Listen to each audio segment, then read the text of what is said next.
எச்சியலை போடுற இடத்துலையும் இந்த சாக்கடை இருக்க இடத்துலையும் இப்பேற்பட்ட ஒரு சிலை இருக்கணுமாங்க. வாராச நண்பர்களுக்கு வணக்கம். இந்த பெட்ரோல் பங்கு பூதலூர்ல இருக்குங்க. பூதலூர்லேருந்து வெளில யதார்த்தமாக வந்து பார்க்குறப்ப ஒரு நிமிஷம் இது கண்ணில் பட்டுச்சு. அதனால கிட்ட வந்து பார்த்தேன். கிட்ட வந்து பார்த்தது இது கண்டிப்பாக ஒரு பழைய திருமேனி. இது ஒரு தெய்வ திருமேனி மாதிரி தெரியல, ஒரு ராஜா மாதிரி மேலே அந்த மகுடம் இருக்குதானே எனக்கு அப்படி தோணுது. என்னன்னு தெரிஞ்சுதான் நீ கமெண்ட்ல சொல்லுவேன். இது கிட்டத்தட்ட ஒரு 4 வருஷத்துக்கு முன்னாடி இங்கே படுத்துருந்துச்சான். அதனால இப்போ அந்த ஊருக்காரங்க நிமித்தி மட்டும் வச்சிருக்காங்களாம். இந்தோ இங்கேருந்து அப்படியே பார்த்தீங்கன்னா கோயில் கிட்டத்தட்ட ஒரு 100 அடி கூட இருக்காது. அதுக்கு அதுவும் கற்கோயில் தான், பழைய கற்கோயில் தான் அது. இது அதற்குண்டான சலையாசனம் இருக்கலாம். இது என்ன ஒரு கஷ்டமான விஷயம்னா இங்கே ஃபுல்லாகவே எச்சியலை போட்டு இந்த சாக்கடை ஓடுது, இந்த குப்பை கூடமா இருக்கு பார்த்தீங்களா. இது மாதிரி இடத்துல இந்த மாதிரி சிலையை நீங்கள் வைக்கணுமா? இது தயவு செய்து இந்த ஊருக்காரங்க யாராவது பார்த்தீங்கன்னா இதுக்கு மேற்பட்டு இதை தூக்கி அந்த கோயில்லையாவது தயவு செய்து வைங்க.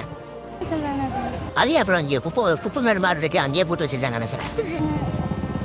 கேட்கலையா? ஊரில் இங்கே பின்னாடி தான் கோயில் இருக்கு, யாரும் நீங்கள் எதுவும் கேட்கலையா?